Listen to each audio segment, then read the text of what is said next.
조인섭 변호사의 상담소.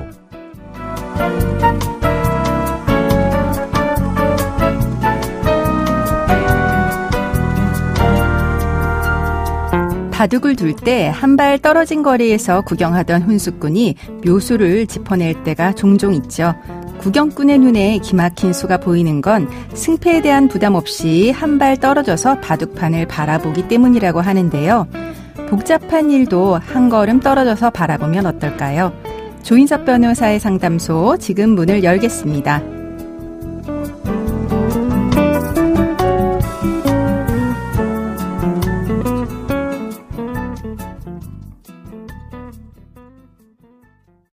당신을 위한 로하우스 조담소 서정민 변호사와 함께합니다. 안녕하세요.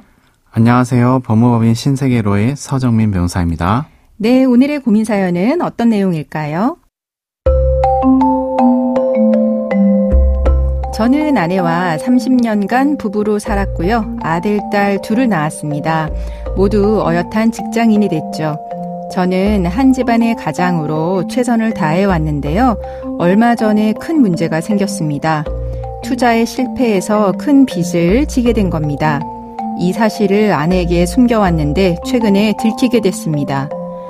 사실 저는 투자 실패를 한 게 아니라 사기를 당한 겁니다. 대학 선배에게 한 제약회사가 신약 개발 중이라는 말을 들었습니다. FDA 승인도 문제 없다고 하더라고요. 선배가 빚을 내서 주식을 사들인 걸 보고 저도 빚을 내서 주식을 샀죠. 하지만 신약 개발은 실패했고 주가는 며칠 동안 폭락했습니다. 선배는 그 이후로 연락이 없습니다.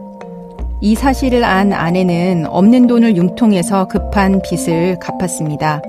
그런데 빚이 터무니없이 많다는 걸 확인하고는 도저히 저와는 못 살겠다며 이혼소송을 제기하더라고요.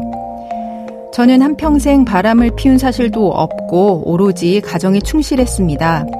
빚을 진 것도 우리 가족을 위해서 투자를 하다가 손실을 메꾸기 위해서 더 큰 돈을 끌어다 썼고 그래서 빚이 눈덩이처럼 불어나게 된 겁니다. 그동안 살아온 정이 있는데 아내는 제 사정을 다 듣고도 이혼을 요구했습니다. 저는 그런 아내에게 섭섭하기만 합니다. 결혼 생활 중 아내가 맞벌이한 것은 10년이 채 되지 않습니다. 제가 뼈 빠지게 일해서 재산을 축적해온 겁니다. 저는 재산 분할할 때 아내에게 많이 내어주지 않을 생각입니다. 그렇게 할 수 있을까요?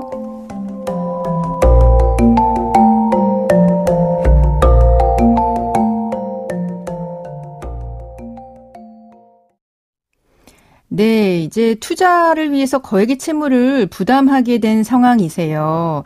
우선 이거를 유책 사유로 볼 수 있을까요? 네, 가능합니다. 가족을 부양하기 위하여 채무를 부담하더라도 무리한 투자를 하기 위하여 채무를 부담한 것이고 네. 그 규모가 상당한 정도에 이르고 이로 인하여 다툼이 발생해서 이혼 소송을 하게 된 것이라면 이는 충분히 유책 사유로 볼 수 있습니다. 네. 구체적으로 법률상 이혼 사유 중 어떤 사유에 해당할 것인지가 궁금하실 수 있는데요. 우리 판례에는 거액의 채무를 부담한 경우에는 민법 제840조 제6호의 기타 혼인을 계속하기 어려운 중대한 사유에 해당한다고 보는 것이 일반적입니다. 네, 그렇죠. 부부간에 이제 신뢰관계가 깨질 만한 이제 혼인 계속하기 어려운 중대한 사유에 해당하긴 하지 않겠습니까? 네, 이에 더하여 상대방에게 정신적인 고통을 야기시켰다고 볼 여지가 충분하므로 상대방이 만약 위자료 청구를 한 경우에는 위자료 청구가 인용될 가능성이 높습니다. 네, 위자료까지 인용이 될 수 있다는 거고요. 그러면 사실 어떻게 보면 사연자분이 이렇게 주식 투자 실패해서 가정이 이제 깨지게 된 원인을 제공한 유책 배우자에 해당할 수 있습니다. 이런 유책 배우자로 인정될 경우에도 재산 분할 청구할 수 있을까요? 네, 가능합니다. 혼인 파탄에 주된 책임이 있는 유책 배우자라고 할지라도 재산 형성에 대하여 기여한 부분이 있다면 재산 분할을 청구할 수 있습니다. 판례에서도 이혼 시 재산 분할 청구권 제도는 혼인 중 부부의 공동의 노력으로 이룩한 재산에 대하여 자신이 기여한 부분을 돌려받는다는 취지로 이해되고 있으므로 유책 배우자도 자신의 기여에 따라서 재산분할 청구를 할 수 있습니다. 그렇군요. 네. 그러면 이제 문제는 사연자분의 경우처럼 거액의 투자 채무가 지금 있는 것 같습니다. 이 채무 재산분할 대상이 되는 걸까요? 원칙적으로 부부의 일방이 혼인 중 제3자에 대하여 부담한 채무는 일상가사에 관한 법률 행위로 인한 채무를 제외하고는 원칙적으로 개인 채무로서 재산분할에 고려가 될 수 없습니다. 네. 다시 말씀드리자면 배우자 일방이 채무를 부담하게 된 것이 생활비 등으로 쓰기 위하여 채무를 부담한 것이라면 그 채무는 일상가사에 관한 채무라고 볼 수 있으므로 부부 공동재산에 포함되는 채무로 볼 수 있습니다. 네. 그러나 사연자분의 경우처럼 채무를 부담하게 된 경위가 배우자 몰래 투자를 하였다가 실패한 것을 메꾸기 위한 것이라면 이를 일상가사에 관한 법률 행위로 인한 채무라고는 보기 어려울 것입니다.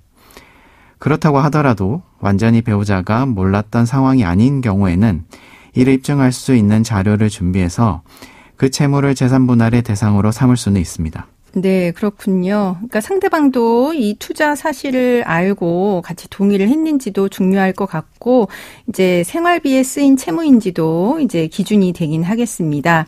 그럼 만약에 이제 이혼 소송이 제기되기 직전이나 제기된 이후에 이제 채무가 갑자기 생기는 경우도 있을 수 있지 않겠습니까? 그런 경우에는 이 채무, 소송 제기되기 직전이나 직후에 생긴 채무는 재산분할 대상이 될 수 있는 걸까요? 재산분할 산정 시기와 관련하여 재판상 이혼 시에 재산분할의 대상이 되는 재산과 그 액수는 이혼소송의 사실심 변론 종결일을 기준으로 한다는 것이 판례 태도입니다. 네, 이혼소송의 사실심 변론 종결일이요. 네네. 사정에 따라서는 별거시 또는 소제기시를 기준으로 삼고 있는데요. 특히 소제기 이후에는 서로 감정이 좋지 않은 상태이기 때문에 당사자들이 재산을 고의적으로 감소시킬 가능성이 많으므로 최근에는 별거시 또는 소제기시를 기준으로 재산분할의 대상을 정하고 있습니다. 네, 그러니까 원칙적으로는 이혼소송의 사실심 변론 종결일, 그러니까 재판 끝나는 시점을 기준으로 하는데 이제 사정에 따라서는 별거 시작 시점이나 소제기 시점을 기준으로 해서 재산분할 대상을 정한다는 이야기네요. 네. 그러므로 이혼소송이 제기되기 직전이나 제기된 이후에 채무를 부담하였다면 이는 일방 당사자의 개인적인 채무이지 부부의 일상가사에 관한 채무라고는 보기 어려우므로 재산분할의 대상이 된다고 보기는 어렵습니다. 네, 그럼 지금까지 상담 내용을 정리해 보자면 거액의 채무를 부담한 거는 유책 사유로 될 수 있고요. 또 사연자분이 아내에게 정신적 고통을 준 것으로 봐서 위자료도 인정될 수 있다라고 하는 내용 알려주셨습니다. 다만 유책 배우자도 혼인 중 형성된 이제 재산에 대해서 기여도가 있다면 재산분할 청구할 수 있고요. 채무 같은 경우에는 원칙적으로는 재산분할에 포함되지 않지만 상대방도 그런 채무가 있다는 걸 알고 있었다라고 하는 걸 입증하거나 일상가사로 인한 채무라고 하는 부분을 입증하면 재산분할 대상으로 된다라고 하는 거 정리해 주셨습니다. 지금까지 서정민 변호사와 함께했습니다. 감사합니다. 조인섭 변호사의 상담소는 유튜브를 통해서 다시 듣게 하실 수 있습니다. 궁금한 점이나 건의할 사항이 있으면 댓글을 달아주세요.